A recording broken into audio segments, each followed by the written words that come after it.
Airbnb should never have worked. The CEO knew nothing about business. The idea had been done before and was actually illegal in many cities. And even the company's founders didn't think it would work. And yet, despite everything, Airbnb has become a billion-dollar company and one of the greatest business success stories of the digital age. They're the largest accommodation provider in the world, yet they don't own any real estate. So, how the hell did they do it?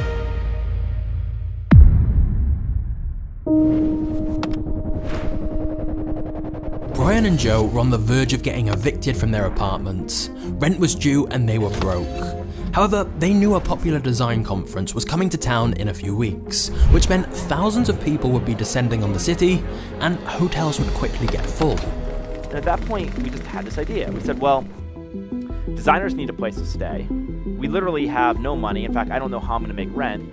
So we thought, what if we just created a bed and breakfast for the design conference? They had 3 airbeds they could blow up, and so they figured they'd try to charge people to stay at their apartment for the weekend. To advertise this, they created a basic website called Airbed and Breakfast using a free WordPress template. And, unsurprisingly, almost nobody took them seriously. But since hotels did fill up as expected, Brian and Joe managed to get a few people to pay to stay with them. And weirdly, it was great. They showed their guests around the city, took them to their favorite restaurants, and everyone had a great time. Brian and Joe made around $1,000 from the 4-day conference, enough to pay their rent, which bought them some extra time to try and come up with their real business idea. Airbed and Breakfast was not the big idea. We thought it would pay the rent. So we had enough time to think of the big idea. So Brian and Joe began trying to think of what their groundbreaking new business would be, since Airbnb was never meant to be a serious long-term thing. However, whilst trying to come up with new business ideas, Brian spoke to his mum, who was concerned he didn't have a job. "Mum, I'm an entrepreneur," Brian explained, but she just said, "No, you're unemployed." And she was right. Brian and Joe didn't have any groundbreaking new business ideas. So they instead went back to their airbed idea, which had been a lot of fun. And so they figured maybe other people want to make money renting out airbeds in their apartments too. So Brian and Joe recruited their old roommate Nathan, a computer programmer who would help them make a more legitimate and professional looking site, where people could make money renting out airbeds in their apartments. And so they relaunched Airbed and Breakfast, advertising it as a new lodging service for sold out conferences. But most people were very skeptical. In fact, they only got 2 paying customers, one of which was Brian himself. The biggest problem was people didn't want to list their homes. Many people thought the whole thing was some weird social experiment. However, the 3 founders believed that if enough people actually tried it, they'd see it could be a great experience. So when they heard that 75,000 people were coming to the Democratic National Convention, where Obama would be giving a speech, they decided to relaunch Airbnb once again to try and drum up some publicity. And this brings us to weird business lesson number 1 from Brian Chesky. If you launch and no one notices, you can actually just keep launching. And so we just kept launching, like, we've launched, and like, people would keep writing about it as if we launched. And it worked. Right before the conference, they contacted every single blog and journalist they could to tell them about this new service they were launching called Airbed and Breakfast. Because it was quite a quirky idea, some people wrote about what they were doing, which caused some big newspapers to pick the story up as well. Soon, they had so much traffic that their website crashed, and PayPal banned their account for receiving too many payments too quickly, as people rushed to book apartments for the weekend that the conference was happening. But once they got those problems resolved, they were excited.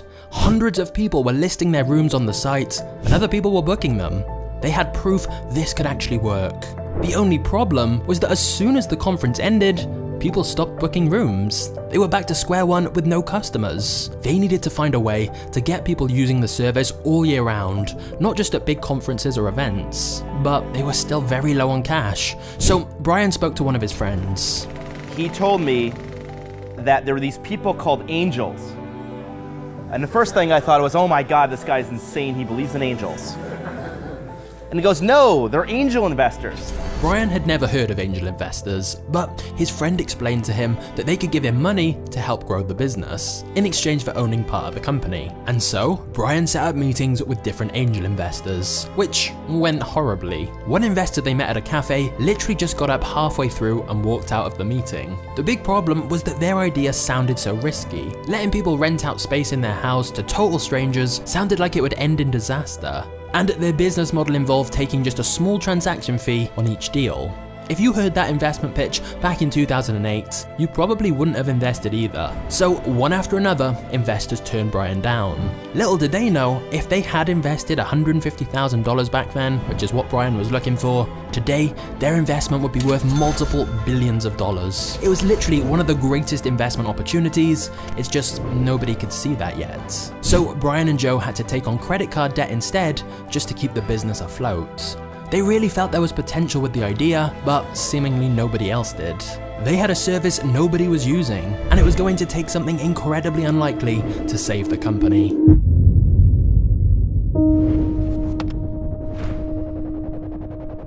For me, this was rock bottom. We're totally in debt. We don't know what to do. We're desperate, late at night, it's midnight, when 1 in the morning, and Joe and I think, maybe we're Airbed and breakfast, the Airbeds aren't working out, maybe we could sell breakfast. I mean, everyone needs to eat. So, as crazy as it sounds, they decided to focus on the breakfast part of Airbed and Breakfast instead. And in order to capitalize on the upcoming election, they created 2 limited edition cereal brands, Obama O's and Cap'n McCain's.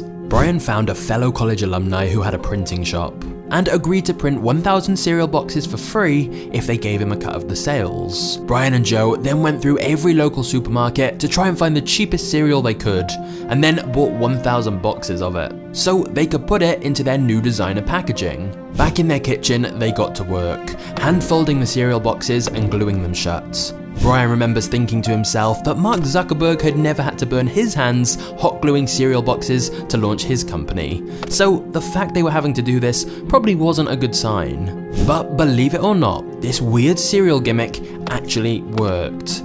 They sent some of these cereal boxes to journalists, who inevitably wrote about them, and people started buying the boxes for ridiculously high prices, because they branded them as rare collectible items. As a result, they ended up getting national media attention, and even mentioned on CNN. Joe Gebbia and Brian Chesky, they had created a website, airbedandbreakfast.com, to connect convention goers at both conventions looking for a cheap place to stay with residents who had space on their couch or an extra room. Well, now the team has made another contribution, as you can see here, to the presidential campaign, with partisan cereals, Obama O's and Cap'n McCain's. Obama O's sold out within 3 days, and people even started reselling them on eBay and Craigslist for up to $350 a box. The cereal had been a huge short-term success. Brian and Joe made somewhere between $20,000 to $30,000 from it, which allowed them to pay off their credit card debts. But people started asking them, wait, so are you a cereal company now? Brian didn't even know how to answer that. The truth was that they still had no customers for their actual Airbnb business. The cereal box idea had helped them clear their debts, but that was it. They were simply back to $0 now, right where they started. And selling cereal had only worked because it was limited edition. They couldn't just keep making more. In fact, they hadn't quite sold out of the Cap'n McCain boxes, which meant Brian and Joe mostly lived off dry cereal for the next few months, because they literally had no money to buy other food. Brian would wake up anxious every morning with his heart pounding. They really believed there was potential with the Airbed idea, but they needed money and help. And that's when they heard Y Combinator was accepting applications, a startup accelerator that invests in new companies and offers them guidance from experienced entrepreneurs. Brian and Joe eagerly applied and went in for an interview. Unfortunately, just like all their other meetings with investors, it was a disaster. The interviewer asked, why would anyone want to stay in some stranger's house? And why would anyone want to invite a stranger into their house in the first place? Brian and Joe got up to leave the meeting, already knowing they weren't going to get accepted. Getting into Y Combinator had been their last shot, and now it was over. The company was dead. As they were walking out the meeting, Joe pulled a box of Cap'n McCain cereal out of his bag and handed it to the Y Combinator interviewer, who was understandably confused. Joe explained they'd made these to raise money and get out of debt. Wow, the interviewer said, bemused and impressed after hearing the cereal story. You guys are like cockroaches. You just won't die. Brian and Joe left the meeting and before long got a call. Y Combinator was going to take a chance on them. They'd invest in Airbnb and help them try to make the business work.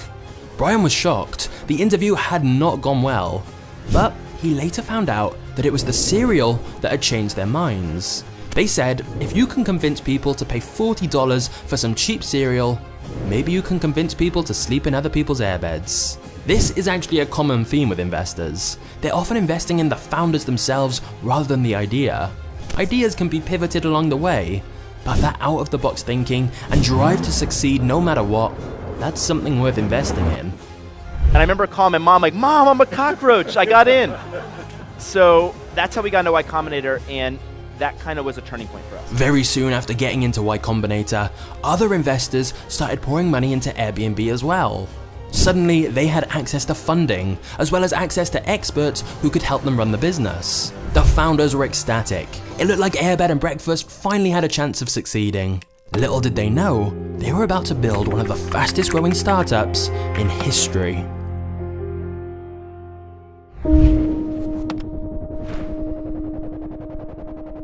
Shortly after joining Y Combinator, the Airbnb founders had a huge revelation. They'd been thinking way too small. At the time, their service was called Air Bed and Breakfast, and their rules stated that you specifically had to rent out an air mattress, even if you had an actual bed to spare. Not just that, but the host had to be present at the house so they could provide breakfast. So they finally decided to get rid of all these restrictions and shorten their name to simply Airbnb, and almost immediately, demand increased.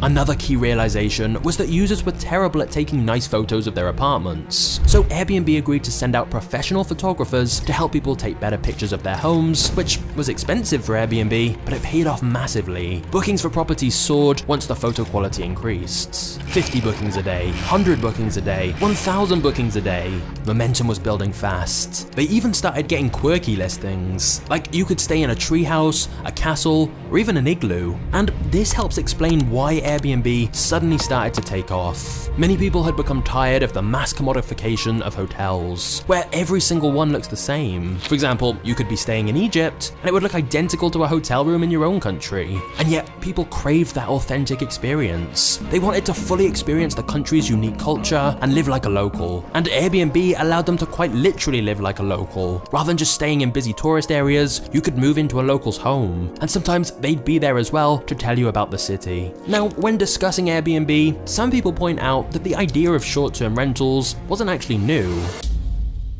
There were sites like Couchsurfing, HomeAway, and even Craigslist. But another one of the key reasons for Airbnb's success was that they focused on making the whole process much more user-friendly. Airbnb worked hard to make the design more sleek and modern, so it felt more professional. And they also focused a lot on their review system, where both the host and the guest would review each other to make the site feel more trustworthy. Airbnb then poached customers straight from their competitors. They created software to automatically email anyone who posted their property on Craigslist, asking them if they wanted to list it on Airbnb as well. Plus, Airbnb's timing was perfect. They launched right after the 2008 recession, when lots more people wanted a way to make some extra money by renting out spare space. And travelers wanted cheaper places to stay, so Airbnb simply matched these two groups together. Airbnb also invested heavily in technology. For example, using machine learning and AI to match people to the most relevant listings based on their own tastes and booking patterns. They also built an extremely robust payment system to manage payments between buyers and sellers without relying on a third party, thus making Airbnb's platform a fully self-contained system, which again felt more secure. But the biggest reason of all for Airbnb's sudden rapid growth is that Airbnb has truly global network effects, meaning the more people who list their place on Airbnb, the better the platform becomes to anyone who wants to travel. And of course, more travelers using the site leads to more people wanting to list their home there, so you start getting this exponential growth. And once Airbnb had their system built, it was very cheap and easy for Airbnb to expand into other countries, as the same platform could be used everywhere in the world. For most businesses, expanding into a new city would require huge costs, but not for Airbnb, because they didn't have to own any property themselves. So, with all of these things combined, Airbnb had stumbled onto a winning formula, which caused even more investors to put money in to help the business grow faster. Of course, there were still some who were skeptical of Airbnb. They felt strangers opening their homes to other strangers was surely going to end in disaster. Surely people's houses would get trashed or their belongings stolen. But I'm pleased to tell you that Airbnb is proof of how great humanity can be, because even all these years later, there has never been a major incident. Just kidding, this isn't a Disney movie, so brace yourself. Things are about to get dark.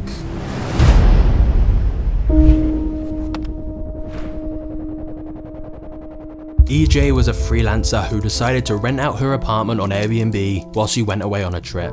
Her income as a freelancer was inconsistent, and so after hearing people rave about Airbnb, she was keen to try it herself to help cover her bills. EJ listed her home on the platform and described it as her own private retreat. Sunny, bright, cozy, the place in her life that was peaceful and safe. However, when she returned from her trip, her home had been destroyed. The Airbnb guests who had stayed there had completely trashed everything. EJ was heartbroken. She wrote on her blog how the guests had even smashed a hole through a locked closet door and found her passport, cash, credit card, and grandmother's jewelry hidden inside. They took her camera, iPod, laptop, an external backup drive filled with photos and journals. Her entire life. They burned many of her possessions in the fireplace and left ash all over the room. Her furniture, counters, bed, and printer had been doused in powdered bleach. Her clothes were left in a wet, mildewing pile on the floor. So much had either been stolen or broken beyond repair. EJ felt violated, terrified, and could no longer live in her home. She wrote on her blog that she was now suffering from regular panic attacks and spending her afternoons looking through pawn shops to try and find some of her personal belongings that had been taken. But she said the thieves had stolen something that couldn't be replaced: her spirit.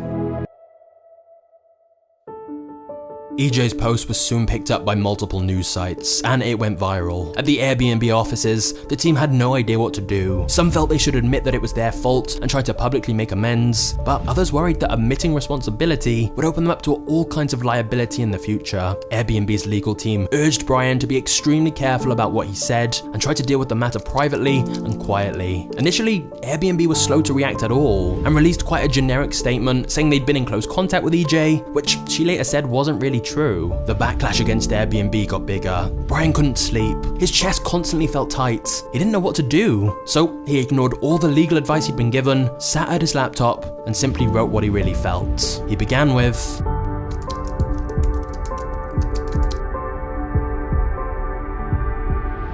Brian went on to say that Airbnb had let EJ down and announced a $50,000 guarantee protecting hosts against damage, effective retroactively as well, meaning EJ would be fully reimbursed with lots of extra compensation on top as well. He announced a 24-hour customer hotline and said they were doubling customer support. These changes would be incredibly expensive, but it was a defining moment. Airbnb was going to fully support its hosts and tried to go above and beyond what was required. In the long run, backing hosts like this was crucial for Airbnb's success, and so the gamble paid off. Unfortunately, just as one crisis got solved, an even bigger one was just beginning.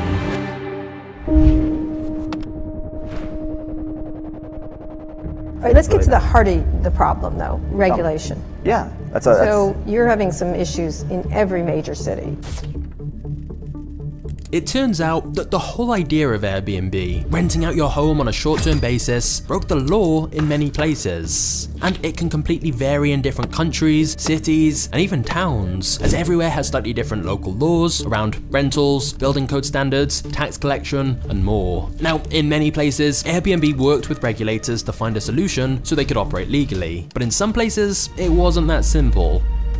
There's a massively powerful hotel industry in New York and hotel unions that have really galvanized people and created this kind of perpetual battle.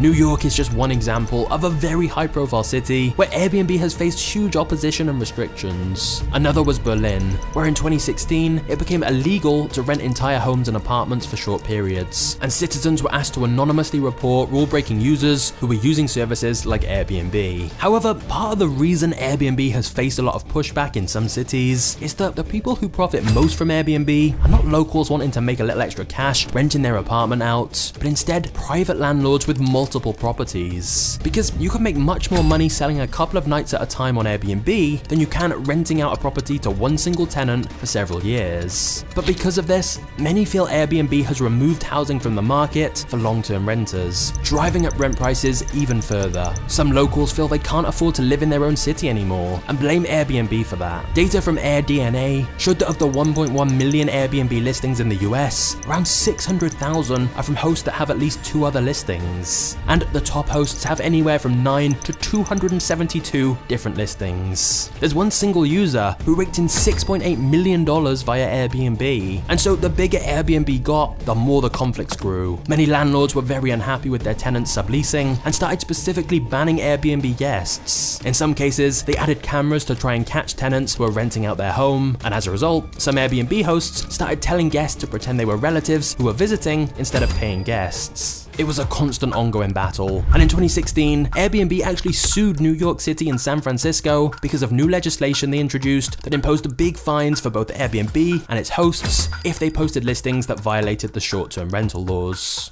However, in 2015, Brian stood on stage at a company-wide meeting and told everyone that what would kill Airbnb was not regulators or competition, it was losing their ability to be crazy, to try new and exciting ideas. Brian had studied successful companies like Amazon and Apple and concluded that to achieve long-term success, they needed to branch out into new markets. Brian decided he wanted Airbnb to play a bigger role in people's trips, and thus they launched the Experience Marketplace, a new feature of their site where hosts with a particular skill could offer different experiences to guests. Like, you can meditate with a Buddhist monk, you could have afternoon tea on an alpaca farm, go on a spooky late night walking tour, or even have an expert fire spinner teach you the art of firebending. The idea was to offer authentic travel experiences from real locals. And after the feature launched, some hosts started earning more money from offering these experiences than they did from actually renting out their rooms on Airbnb. The plan seemed to be going well, and Brian said in future he wanted Airbnb to be involved in every aspect of a person's trip. Meaning with Airbnb you would book restaurant reservations, tickets, and lots more, all via Airbnb's app. But then, suddenly, everything changed.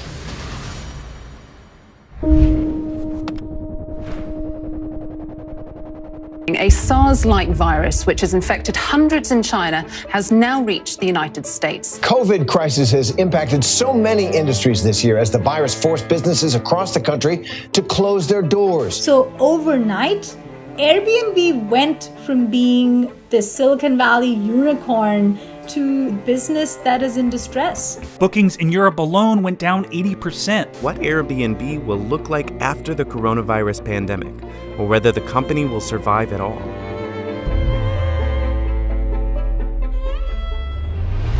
If there's one business model you really don't want in a pandemic, it's a business model built around people traveling to new places and staying in strangers' homes. In fact, many started calling it the Airbnb apocalypse. We got more than $1 billion of cancellations by guests, requested cancellations. So what happened is the pandemic hits, people can't travel, and a whole bunch of people cancel, right? Because they have cancellation policies.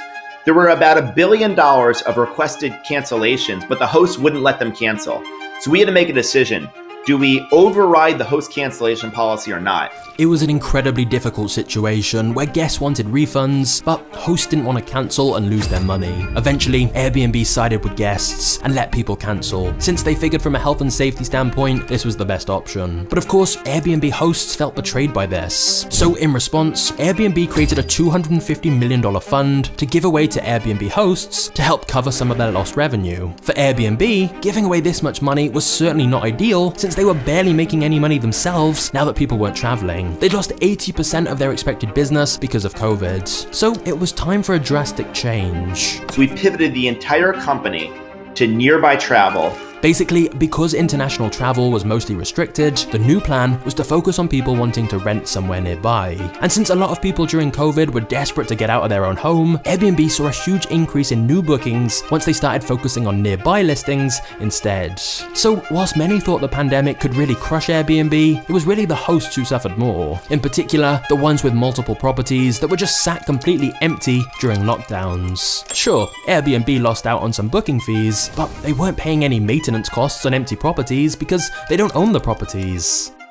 However, whilst in many ways Airbnb's business model is brilliant, some are still wondering if it's actually sustainable long term. Because Airbnb has yet to report an annual profit since Brian and Joe launched the company 12 years ago. In fact, it's been warned they may never be profitable. So, whilst Airbnb have managed to survive so many challenges, from homes getting destroyed, to legal battles, to a global pandemic, and so many more controversies, some wonder if the biggest problem of all for Airbnb is simply that their core business model might not be profitable possible. The truth is, that still remains to be seen. But what is undeniable is that Airbnb is a modern day rags to riches story. It's quite amazing when you stop to think about it. Airbnb exists because two guys couldn't afford to pay their rent. Even Brian himself admitted the whole idea was a weird 1 in a million shot that pretty much nobody except his granddad thought was a good idea. And yet, him and his two co-founders somehow built this giant global company. Brian was even named as an ambassador of global entrepreneurship by Obama, which was a bizarre full circle moment given that Brian only managed to save Airbnb by making Obama-themed cereal to raise money to pay off his credit card debts. Very few companies have seen such rapid growth as Airbnb, although there is one company that comes to mind that's even more controversial than Airbnb, which is ByteDance, the Chinese company who created TikTok. If you want to watch my video on the story of ByteDance and TikTok, you can check that out by clicking right here. But first, I want to tell you about our video sponsor, Brilliant.org. Brilliant's philosophy is that learning shouldn't be about sitting in boring lectures and memorizing information for a test. It should be about actually solving practical problems yourself, which is a much better and more fun way to learn. That's why Brilliant have an extensive catalogue of interactive courses to help you learn a wide variety of STEM subjects and other incredibly useful skills, including software development, statistics and finance, engineering, and many, many more. You can just pick any course you're interested in and get started at your own pace. A great example is their statistics course that helps you learn how to make the best decisions when you have limited information, a skill that's incredibly helpful not just in business, but in all areas of life. So if you'd like to try out Brilliant for free, click the link in the description below or visit brilliant.org/magnates, and the first 200 people get 20% off an annual membership. Thanks for watching to the end of this video, you are a legend, and I'll see you soon. Cheers.